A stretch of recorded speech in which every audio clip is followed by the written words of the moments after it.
Hey, what's up, guys? So I saw this on my feed. This $50 AI command center ruins my life, and this guy sets up a OpenClaw bot on a Raspberry Pi. But look what he says. It's kind of useless at that point. But there's also something else people don't talk about enough. OpenClaw has access to your email, your calendar, your files. So if you're running that on your personal machine, all of that is exposed locally. What? Exposed locally? How the fuck is a local file exposed to you? It's your own file. If it's because you're scared to use a prompt that will delete shit, then that doesn't sound like it's exposed. That sounds like a personal or a skill issue. Okay, so he says, One bad skill, one misconfiguration, you've got a problem here. The smart move is to isolate it. Run it on a VPS where it's sandboxed away from your personal stuff. what?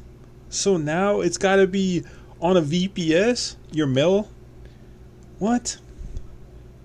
So it's not safe to run it locally, but now you're gonna have your emails on a fucking random VPS somewhere? Dude, what the fuck is going on? Okay. Let me see. Alright, here we go. I have OpenClaw running on Hostinger for the last 3 or 4 days now. If I click on the inbox button, it automatically gets my inbox and shows me on the large display.